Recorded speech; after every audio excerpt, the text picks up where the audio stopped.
Segunda parte. ¿Existe el amor a primera vista? Y, de existir, ¿en qué difiere del amor basado en la larga observación y el lento crecimiento?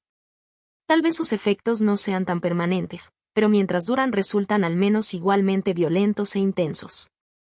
Transitamos sin alegría por los laberintos sin senderos de la sociedad hasta que damos con esa pista que nos conduce al paraíso a través de esa maraña. Nuestra naturaleza se oscurece como bajo una antorcha apagada, duerme en la negrura informe hasta que el fuego la alcanza. Es vida de la vida, luz para la luna y gloria para el sol. ¿Qué importancia tiene que el fuego se encienda con sílex y acero, que se alimente con esmero hasta convertirlo en llama, en lenta comunicación con la mecha oscura? O que súbitamente el poder radiante de la luz y su calor se transmitan desde un poder afín y prendan al instante el faro y la esperanza? En la fuente más profunda de mi corazón, mi pulso se había agitado, a mi alrededor, por encima, por debajo, la memoria se aferraba a mí como un manto que me envolviera. En ningún momento del tiempo venidero me sentiría como me había sentido en el pasado. El espíritu de Idris se hallaba suspendido en el aire que respiraba, sus ojos me miraban siempre, su sonrisa recordada cegaba mi vago mirar y me obligaba a caminar como si también yo fuera un espíritu. No por causa de un eclipse, de la oscuridad o el vacío, sino de una luz nueva y brillante, demasiado reciente, demasiado deslumbrante para mis sentidos humanos. En cada hoja, en cada pequeña división del universo, como sobre el jacinto en el que aparece grabado él, el talismán de mi existencia aparecía impreso. Y ella vive. De ella existe. Todavía no tenía tiempo para analizar mi sentimiento, para ponerme manos a la obra y encadenar mi indómita pasión. Todo era una única idea, un único sentimiento, un único conocimiento, era mi vida. Pero la suerte ya estaba echada, Raymond se casaría con Idris. Las alegres campanadas de boda resonaban en mis oídos, oía ya las felicitaciones de la nación tras el enlace. El ambicioso noble se elevaba con veloz vuelo de águila desde el suelo raso hasta la supremacía real, hasta el amor de Idris. Y sin embargo, no sería así. Ella no lo amaba. Me había llamado amigo. Me había sonreído. Y a mí había confiado la mayor esperanza de su corazón, el bienestar de Adrián. Ese recuerdo derretía mi sangre helada, y una vez más la marea de la vida y el amor fluían impetuosos en mi interior, para retirarse de nuevo a medida que mi atribulada mente vacilaba. El debate terminó a las 3 de la madrugada. Mi alma se hallaba en gran zozobra. Cruzaba las calles con grandes prisas. A decir verdad, aquella noche estaba loco. El amor, al que he declarado gigante desde su nacimiento, luchaba contra la desesperación. Mi corazón, su campo de batalla, recibía la herida del acero de uno, las lágrimas torrenciales de la otra. Amaneció el nuevo día, que me resultaba odioso. Me retiré a mis aposentos. Me eché sobre un sofá y me dormí realmente, pues mis pensamientos seguían vivos. El amor y la desesperación proseguían su combate y yo me consumía en un dolor insufrible. Desperté medio aturdido. Sentía una fuerte opresión en mi ser, pero no sabía de dónde procedía. Accedí, por así decirlo, al cónclave de mi cerebro y pregunté a varios ministros del pensamiento allí reunidos. No tardé en recordarlo todo. Mis miembros no tardaron en temblar bajo el peso del poder que me atormentaba. Pronto, demasiado pronto, supe que ya era un esclavo. De pronto, sin anunciarse, Lord Raymond entró en mi estancia y, muy alegre, se puso a cantar el himno tirolés a la libertad. Me saludó con un elegante movimiento de cabeza y se desplomó sobre un sofá dispuesto junto a la reproducción de un busto del Apolo de Belvedere. Tras uno o dos comentarios intrascendentes, a los que respondí parcamente, exclamó, mirando la escultura: «Me haré llamar como ese Víctor. No es mala idea. Ese busto me servirá para acuñar nuevas monedas y será un anuncio de mi futuro éxito a todos mis sumisos súbditos». Lo dijo en el tono más alegre y benévolo, y sonrió, no desdeñoso, sino como burlándose de sí mismo. Pero casi de inmediato su semblante se ensombreció, y con aquel tono agudo que le era característico, añadió: «Ayer noche libré una buena batalla, una conquista que las llanuras de Grecia no me vieron alcanzar. Ahora soy el hombre más importante del Estado, tema de todas las baladas, objeto de devoción de todas las ancianas». «¿En qué piensas?» «Tú, que te crees capaz de leer el alma humana, como vuestro lago natal lee todos y cada uno de los pliegues y las cavidades de las colinas circundantes. Dime qué piensas de mí. ¿Aspirante a rey? ¿Ángel? ¿Demonio? ¿Cuál de las dos cosas? Su tono irónico no convenía a mi corazón acelerado y en ebullición. Su insolencia me espoleó, y le respondí con amargura. Existe un espíritu que no es ni ángel ni demonio y que se ve meramente condenado al limbo. Palideció al momento y sus labios sin color temblaron ligeramente. Su ira no logró sino encenderme más, y clavé con decisión mis ojos en los suyos, que me fulminaban. De pronto los retiró, bajo la vista y creí ver que una lágrima asomaba a sus oscuras pestañas. Aquella muestra de emoción involuntaria me aplacó. No digo que el tuyo lo sea, mi querido señor. Me interrumpí, algo sorprendido por la agitación que evidenciaba. Sí, dijo al fin, poniéndose en pie y mordiéndose el labio, en un intento de disimular su estado, ese soy yo. Tú no me conoces, Bernie, ni tú ni la audiencia de anoche, ni toda Inglaterra saben nada de mí. Pareciera que aquí estoy, ya rey electo. Esta mano está a punto de aferrarse al cetro. Los nervios de esta frente se anticipan a la imposición de la corona. Parece que soy poseedor de la fuerza, el poder, la victoria. Erguido como se yergue una columna que soporta el peso de una cúpula. Y no soy sino un junco. Tengo ambición, y la ambición persigue su meta. Mis sueños nocturnos se hacen realidad, mis esperanzas de vigilia se cumplen. Un reino aguarda mi aceptación, mis enemigos son vencidos. Pero aquí dentro, y se golpeó el pecho con fuerza, habita el rebelde, el obstáculo, este corazón que me domina, y del que, por más que extraiga de él toda la sangre, mientras quede en él una débil pulsación, seré esclavo. Habló con voz entrecortada. Al terminar bajó la cabeza y, ocultándola entre las manos, se echó a llorar. Yo aún estaba recuperándome de mi propia decepción, y sin embargo aquella escena me llenaba de terror y no me veía capaz de detener su arrebato de pasión que, de todos modos, acabó por remitir. Se echó de nuevo en el sofá y permaneció en silencio, inmóvil. Solo los cambios de su expresión evidenciaban un profundo conflicto interior. Al cabo se puso en pie y me habló con su tono de voz habitual. Y el tiempo se nos echa encima, Bernie, y debo irme. Pero no quiero olvidar la razón por la que he venido a verte. ¿Quieres acompañarme a Windsor mañana? Mi compañía no te va a deshonrar, y este es seguramente el último servicio, o flaco favor, que puedes hacerme. ¿Me concederás lo que te pido? Me tendió la mano con gesto casi tímido. Al momento pensé, sí, seré testigo de la última escena del drama. Además su zozobra me conquistó, y un sentimiento de afecto hacia él volvió a apoderarse de mi corazón. Le pedí que me condujera hasta allí.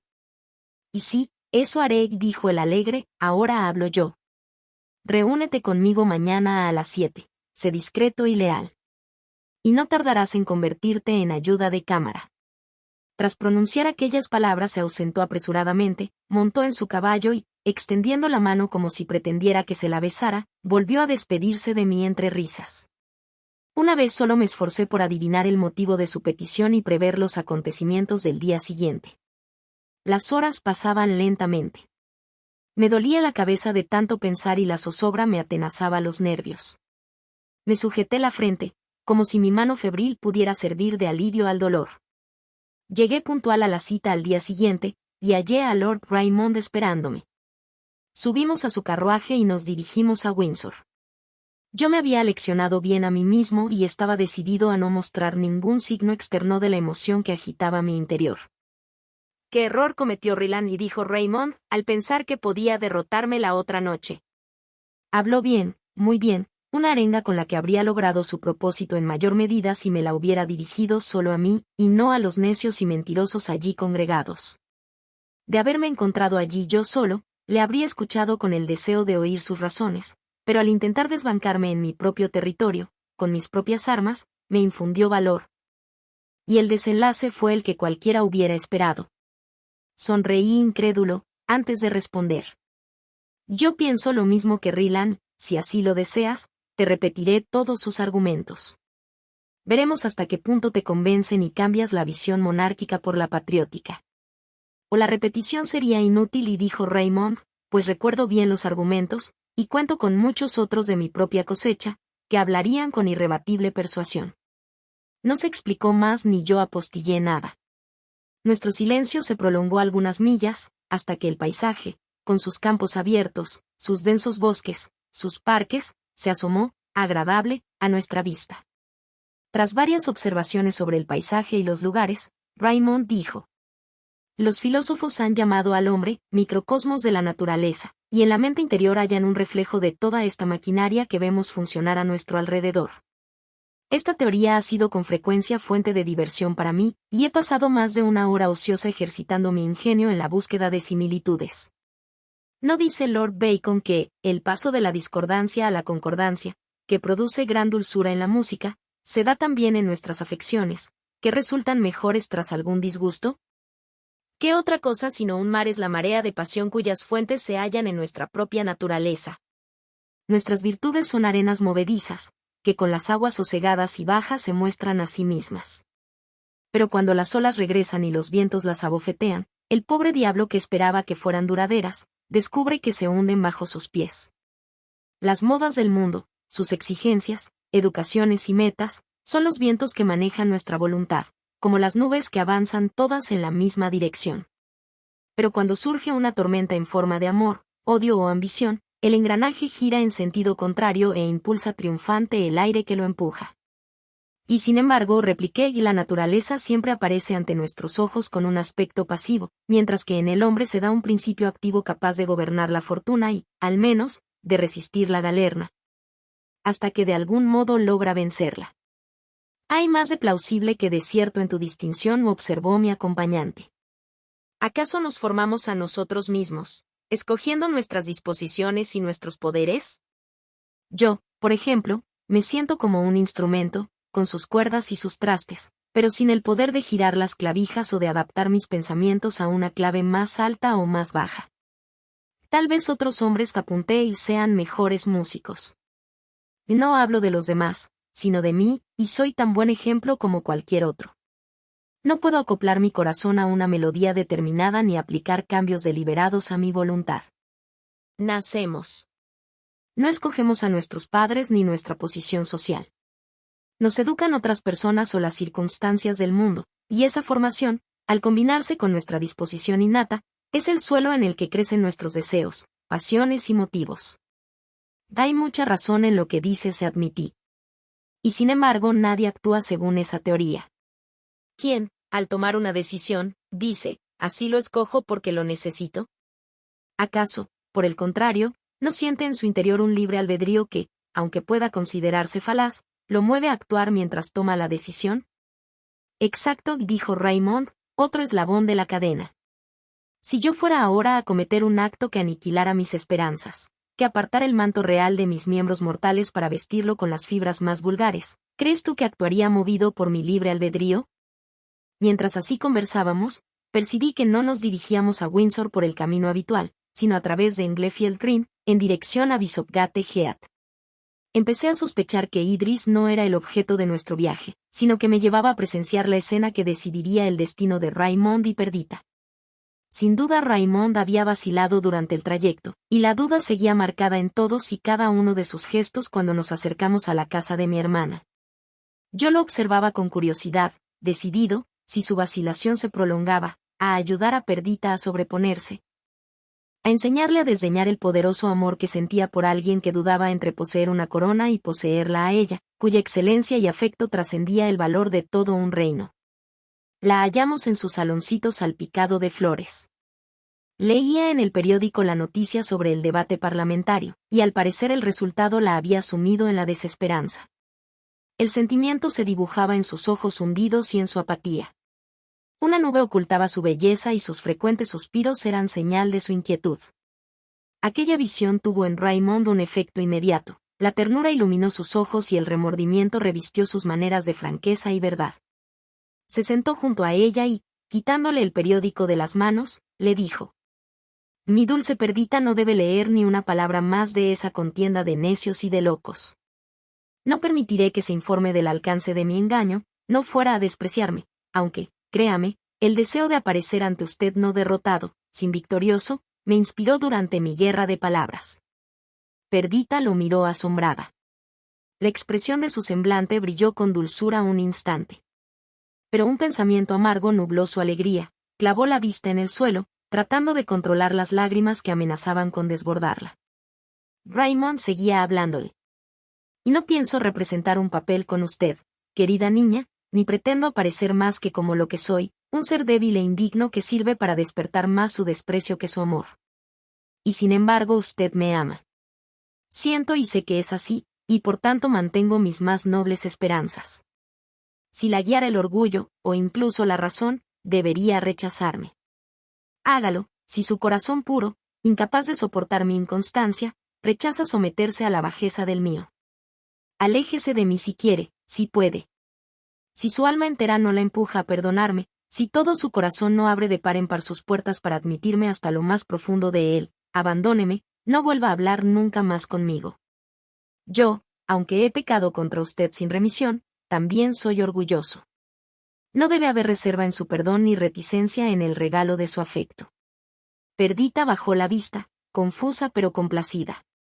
Mi presencia la incomodaba tanto que no se atrevía a girarse para mirar a los ojos de su amado ni a confirmar con palabras el afecto que le tenía. El rubor cubría sus mejillas y su aire desconsolado se convirtió en una expresiva y profunda dicha. Raymond le rodeó la cintura con el brazo y prosiguió. No niego que he dudado entre usted y la más alta esperanza que los mortales pueden albergar. Pero ya no dudo más. Tómeme, moldéeme a su antojo, posea mi corazón y mi alma para la eternidad. Si se niega a contribuir a mi felicidad, abandono Inglaterra esta misma noche y jamás volveré a pisarla. O Lionel, también usted lo ha oído. Sea mi testigo. Persuada a su hermana para que perdone la herida que le he infligido. Persuádala para que sea mía. Y no me hace falta más persuasión, o pronunció Perdita, ruborizada y que la de sus queridas promesas y la de mi corazón, más que predispuesto, que me susurra que son verdaderas. Aquella misma tarde los tres paseamos juntos por el bosque y, con la locuacidad que la alegría inspira, me relataron con detalles la historia de su amor. Me divertía ver al altivo Raymond y a la reservada Perdita convertidos, por obra del amor, en niños parlanchines y contentos, perdida en ambos casos su característica prudencia gracias a la plenitud de su dicha. Hacía 1 o 2 noches, Lord Raymond, con el gesto compungido y el corazón oprimido por los pensamientos, había dedicado todas sus energías a silenciar o persuadir a los legisladores de Inglaterra de que el cetro no era una carga demasiado pesada para sostenerla él entre sus manos, mientras visiones de dominio, guerra y triunfo flotaban ante él. Ahora, juguetón como el niño travieso que se mueve ante la mirada comprensiva de su madre, las esperanzas de su ambición se completaban cuando acercaba a sus labios la mano blanca y diminuta de Perdita. Ella, por su parte, radiante de felicidad, contemplaba el estanque inmóvil no para ver en él su reflejo, sino para recrearse con delicia en la visión de su amado junto a ella, unidos por primera vez en hermosa conjunción. Me alejé de ellos. Si el rapto de una unión confirmada les pertenecía a los dos, yo disfrutaba de una esperanza restaurada. Pensaba en los torreones regios de Windsor, altos son los muros y fuertes las barreras que me separan de mi estrella de belleza. Pero no impasibles. Ella no será de él. Mora unos años más en tu jardín nativo, dulce flor, hasta que yo, con el tiempo y el esfuerzo, adquiera el derecho de reunirme contigo. No desesperes ni me hundas a mí en la desesperación. ¿Qué debo hacer? En primer lugar, ir en busca de Adrián y lograr que se reúna con ella. La paciencia, la dulzura y un afecto constante lo sacarán de su locura, si es cierto que la sufre, tal como afirma Raymond. Y si su confinamiento es injusto, la energía y el valor lo rescatarán. Una vez los enamorados acudieron a mi encuentro, cenamos juntos en el salón.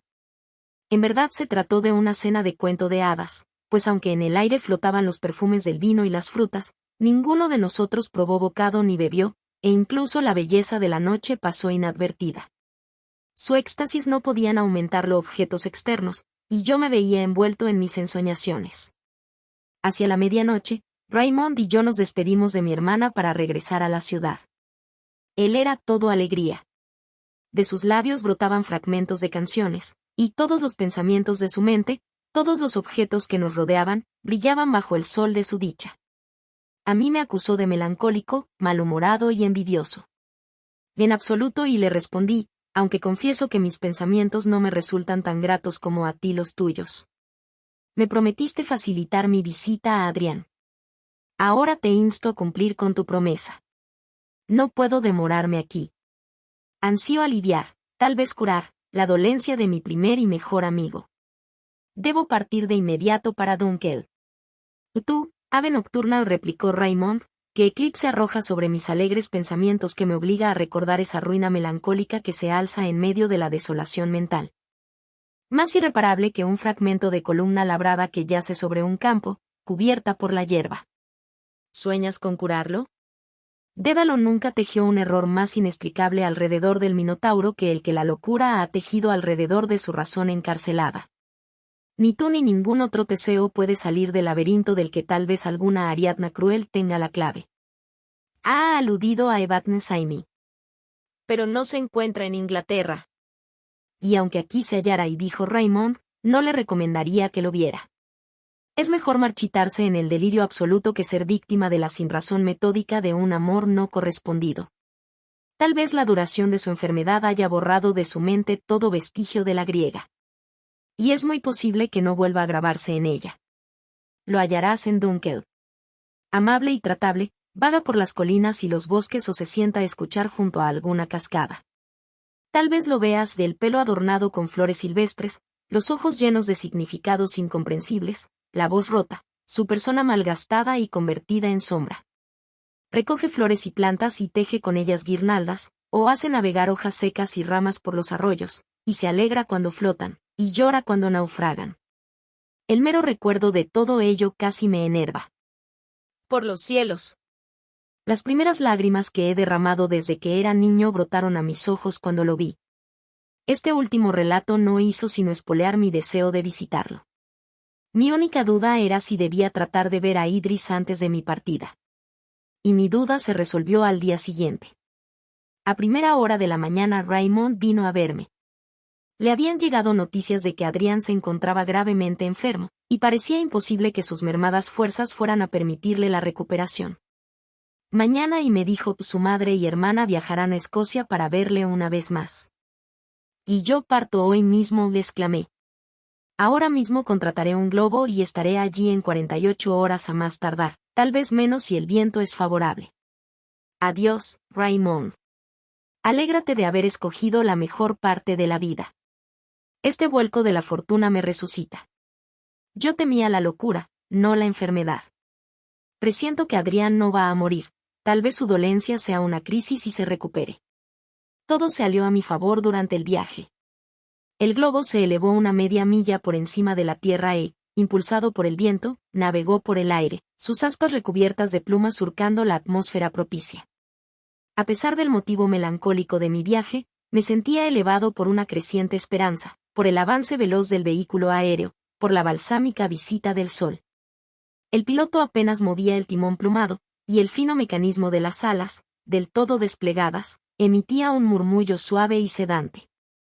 Abajo se distinguían llanuras y colinas mientras nosotros, sin resistencias, avanzábamos seguros y rápidos, como el cisne silvestre en su migración primaveral. La máquina obedecía el menor movimiento del timón, con el viento constante, no había impedimento ninguno a nuestro avance. Tal es el poder del hombre sobre los elementos, un poder largamente perseguido y al fin alcanzado, y sin embargo ya anticipado en tiempos remotos por el príncipe de los poetas, cuyos versos citaba yo para asombro de mi piloto cuando le revelé los siglos que llevaban escritos. Oh, ingenio humano, capaz de muchos males inventar. Buscas extrañas artes, quien había de pensar que harías como a un ave ligera. A un hombre pesado volar. Y su camino por cielos despejados encontrar. Aterricé en Perth. Y aunque me sentía muy fatigado por la exposición continuada al aire, no quise descansar, sino que cambié un medio de transporte por otro. Seguí por tierra lo que había iniciado por el aire y me dirigí a Dunkeld. Amanecía cuando llegué al pie de las colinas. Tras la revolución de las eras, la colina de Birnam volvía a estar cubierta de vegetación joven, mientras que algunos pinos más viejos, plantados a principios del siglo XIX por el duque de Atholl, conferían solemnidad y belleza al paisaje. El sol naciente tiñó primero las copas de los árboles. Y mi mente, que mi infancia transcurrida en las montañas había vuelto sensible a las gracias de la naturaleza, y ahora a punto de reunirse con mi amado y tal vez agonizante amigo, se conmovió al momento con la visión de aquellos rayos distantes. Sin duda eran un buen presagio, y como tal los contemplaba. Buenos presagios para Adrián, de cuya vida dependía mi felicidad. Pobre compañero mío. Tendido en el lecho de su enfermedad, las mejillas encendidas por el rubor de la fiebre, los ojos entrecerrados, la respiración inconstante y difícil.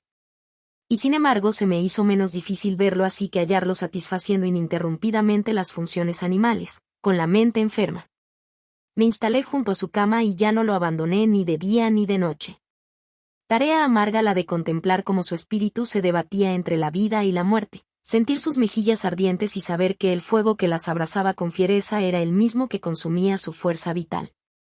Oír los lamentos de su voz, que tal vez no volviera a articular palabras de amor y sabiduría, ser testigo de los movimientos inútiles de sus miembros, que tal vez pronto acabaran envueltos en su mortaja.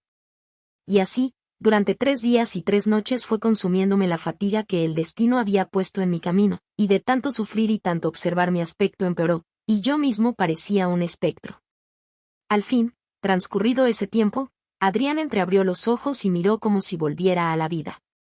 Pálido y muy débil, la inminente convalecencia suavizaba la rigidez de sus facciones. Supo quién era yo. Qué copa rebosante de dichosa agonía fue contemplar su rostro iluminado por aquel destello de reconocimiento, sentir que se aferraba a mi mano, ahora más febril que la suya, oír que pronunciaba mi nombre. En él no quedaba ni rastro de locura para teñir de pesar mi alegría. Esa misma tarde llegaron su madre y su hermana. La condesa de Windsor era por naturaleza una mujer llena de sentimientos y energía, pero a lo largo de su vida apenas había permitido que las emociones concentradas de su corazón asomaran a su rostro. La estudiada inmovilidad de su semblante, sus maneras lentas e inmutables, su voz suave pero poco melodiosa, eran una máscara que ocultaba sus pasiones desbocadas y la impaciencia de su carácter. No se parecía en nada a sus 2 hijos. Sus ojos negros y centelleantes, iluminados por el orgullo, diferían en todo de los de Adrián e Idris, que eran azules, de expresión franca y benévola. Había algo aristocrático y majestuoso en su porte, pero nada persuasivo, nada amigable. Alta, delgada y severa, su rostro aún elegante, su pelo negro azabache apenas salpicado de gris, su frente arqueada y hermosa, las cejas algo despobladas, era imposible no sentirse impresionado por ella, temerla casi. Idris parecía el único ser capaz de resistir a su madre, a pesar de la extrema dulzura de su disposición. Pero había en ella cierto arrojo y franqueza que revelaba que no arrebataría la libertad de nadie y que defendería la suya propia como algo sagrado e inexpugnable. La condesa no contempló con indulgencia mi cuerpo fatigado, aunque más tarde agradeció fríamente mis atenciones. No así Idris, cuya primera mirada fue para su hermano. Le tomó la mano, le besó los párpados y permaneció junto a él mirándolo con compasión y amor. Sus ojos se bañaron de lágrimas cuando me dio las gracias, y la hermosura de su gesto, lejos de disminuir, aumentó con su fervor, que la llevaba casi a tartamudear mientras hablaba.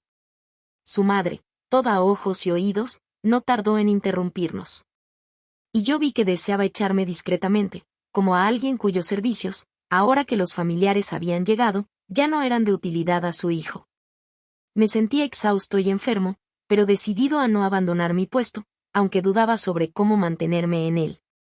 Y entonces Adrián pronunció mi nombre y, cogiéndome de la mano, me rogó que no me ausentara. Su madre, en apariencia distraída, comprendió al instante lo que pretendía, y viendo el poder que teníamos sobre ella, nos concedió el punto. Los días que siguieron estuvieron llenos de dolor para mí, tanto que en ocasiones lamenté no haber cedido de inmediato a las pretensiones de la altiva dama, que escrutaba todos mis movimientos y convertía la dulce tarea de cuidar de mi amigo en una irritante agonía. Jamás he visto a una mujer tan determinada como la condesa de Windsor. Sus pasiones habían sometido a sus apetitos e incluso a sus necesidades naturales. Dormía poco y apenas comía. Era evidente que contemplaba su propio cuerpo como una mera máquina cuya salud requería para el cumplimiento de sus planes, pero cuyos sentidos no participaban de su diversión. Hay algo temible en quien conquista de ese modo la parte animal de su naturaleza cuando la victoria no es resultado de una virtud consumada. No sin algo de ese temor contemplaba yo la figura de la condesa, despierta cuando los demás dormían, ayunando cuando yo, frugal en condiciones normales, atacado por la fiebre que se cebaba en mí, me veía obligado a ingerir alimentos. Ella se mostraba decidida a impedir o dificultar en todo momento mi influencia sobre sus hijos y obstaculizaba mis planes con una determinación callada, seca y testaruda que no parecía propia de un ser de carne y hueso. Al fin parecía haberse declarado la guerra entre nosotros. Libramos muchas batallas soterradas en las que no mediaban palabras y apenas nos mirábamos, pero en las que los dos pretendíamos someter al otro. La condesa contaba con la ventaja de su posición, de modo que yo era derrotado, aunque no sometido. Mi corazón enfermó. Mi rostro se teñía con los tonos de mi malestar y mi vejación. Adrián e Idris se percataban de ello. Me instaban a reposar y a cuidarme, pero yo les respondía con toda sinceridad que mi mejor medicina eran sus buenos deseos, así como la feliz convalecencia de mi amigo, que mejoraba día a día. El color regresaba tímidamente a sus mejillas. La palidez cenicienta que amenazaba con matarlo abandonaba su frente y sus labios. Tales eran las recompensas de mis infatigables atenciones, y el cielo, pródigo, añadía un premio más y me concedía también las gracias y las sonrisas de Idris. Tras un lapso de varias semanas abandonamos Dunkel. Idris y su madre regresaron directamente a Windsor, mientras que Adrián y yo emprendimos el viaje con más calma, realizando frecuentes paradas debido a la debilidad de su estado. Mientras recorríamos los distintos condados de la fértil Inglaterra, todo adoptaba un aspecto novedoso a ojos de mi acompañante, tras tanto tiempo apartado, por causa de su enfermedad. De los placeres del clima y el paisaje. Atrás quedaban pueblos bulliciosos y llanuras cultivadas. Los granjeros recogían sus cosechas y las mujeres y los niños, ocupados en tareas rústicas más livianas, formaban grupos de personas felices y saludables, cuya mera visión llenaba de alegría nuestros corazones. Un atardecer, tras abandonar nuestra posada, paseamos por un camino umbrío y ascendimos una loma cubierta por la hierba, hasta alcanzar la cima, desde la que se divisaba una vista de valles y colinas, ríos sinuosos, densos bosques y aldeas iluminadas. El sol se ponía y las nubes, que surcaban el cielo como ovejas recién esquiladas, recibían el tono dorado de los rayos del ocaso. Las tierras altas, más lejanas, captaban aún la luz, y el rumor ajetreado de la noche llegaba hasta nuestros oídos, unificado por la distancia. Adrián, que sentía que el nuevo frescor de su salud recobrada inundaba su espíritu, unió las manos, dichoso, y exclamó con arrobo: «Oh, tierra feliz! ¡Oh, habitantes felices de la tierra! Un gran palacio ha construido Dios para vosotros. Oh, hombre, digno eres de tu morada. Contempla el verdor de la alfombra que se extiende a tus pies y el palio azul sobre tu cabeza. Los campos de la tierra que crean y nutren las cosas, el sendero de cielo que lo contiene y lo engarza todo. Y ahora, en esta hora del crepúsculo, en este momento propicio para el reposo y la reflexión, parece que todos los corazones respiran un himno de amor y agradecimiento, y nosotros, como sacerdotes antiguos en lo alto de las colinas, damos voz a su sentimiento. Sin duda el poder más bondadoso erigió la majestuosa construcción que habitamos y redactó las leyes por las que se rige. Si la mera existencia, y no la felicidad, hubiera sido el fin último de nuestro ser, ¿qué necesidad habría habido de crear los profusos lujos de que gozamos? ¿Por qué nuestra morada habría de ser tan encantadora? ¿Y por qué los instintos naturales habrían de depararnos sensaciones placenteras? El mero sostén de nuestra maquinaria animal se nos hace agradable. Y nuestro sustento, las frutas de los campos, se pintan de tonalidades trascendentes, se impregnan de olores gratos y resultan deliciosas a nuestro gusto. ¿Por qué habría de ser así si él no fuera bueno? Necesitamos casas para guarecernos de los elementos, y ahí están los materiales que se nos proporcionan, la gran cantidad de árboles con el adorno de sus hojas. Y las rocas que se apilan sobre las llanuras confieren variedad a la tarea con su agradable irregularidad. Nosotros no somos meramente objetos, receptáculos del espíritu del bien. Fijémonos en la mente del hombre, donde la sabiduría reina en su trono, donde la imaginación, pintora, toma asiento, con su pincel impregnado de unos colores más hermosos que los del atardecer. adornando la vida que le es conocida con tonos brillantes. Qué noble es la imaginación, digna de quien nos la entrega. Extrae de la realidad los tonos más oscuros. Envuelve todo pensamiento y sensación en un velo radiante, y con una mano de belleza nos conduce desde los mares estériles de la vida hasta sus jardines, sus pérgolas y sus prados de dicha. ¿Y no es acaso el amor un regalo divino? El amor y su hija, la esperanza, que puede infundir riqueza a la pobreza, fuerza a la debilidad y felicidad al sufrimiento. Mi sino no ha sido afortunado. He departido largamente con la tristeza, me he internado en el laberinto tenebroso de la locura y he resurgido, aunque solo medio vivo. Y aún así doy gracias a Dios por haber vivido, le doy las gracias por haber visto los cambios de su día, por poder contemplar su trono, que es el cielo, y la tierra, que es su sede, por poder contemplar el sol, fuente de luz, y la dulce luna viajera, por haber visto el fuego que emana de las flores del cielo y las estrellas floreadas de la tierra, por haber presenciado la siembra y la cosecha.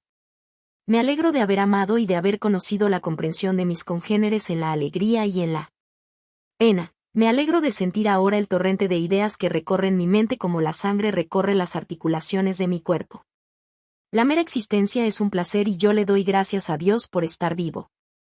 ¿Y vosotras, criaturas todas de la madre tierra, no repetís mis palabras? Vosotras que vivís unidas por los lazos afectivos de la naturaleza. Compañeros, amigos, amantes. Padres que trabajáis alegres para vuestros retoños. Mujeres que al contemplar las formas vivas de vuestros hijos olvidáis los dolores de la maternidad. Niños que no trabajáis ni os esforzáis, sino que amáis y sois amados. Que la muerte y el odio sean desterrados de nuestro hogar en la tierra. Que el odio, la tiranía y el miedo no hallen refugio en el corazón humano. Que todos los hombres encuentren un hermano en su prójimo y un nido de reposo en las vastas llanuras de su herencia. Que se seque la fuente de las lágrimas y que los labios no vuelvan a formar expresiones de dolor. Así dormidos bajo el ojo benevolente de los cielos, puede el mal visitarte, oh tierra. ¿O el dolor mecer en sus tumbas a tus desdichados hijos? Susurremos que no, y que los demonios lo oigan y se regocijen. La decisión es nuestra. Si lo deseamos, nuestra morada se convertirá en paraíso. Pues la voluntad del hombre es omnipotente, esquiva las flechas de la muerte, alivia el hecho de la enfermedad, seca las lágrimas de la agonía. ¿Y qué vale cada ser humano, si no aporta sus fuerzas para ayudar a su prójimo? Mi alma es una chispa menguante, mi naturaleza frágil como una ola tras romper. Pero dedico todo mi intelecto y la fuerza que me queda a una única misión y asumo la tarea, mientras pueda, de llenar de bendiciones a mis congéneres. Con voz temblorosa, mirando al cielo, las manos entrelazadas, algo encorvado como por el peso excesivo de su emoción, el espíritu de la vida parecía pervivir en su persona, como una llama moribunda, en un altar. Parpadea en las brasas de un sacrificio aceptado.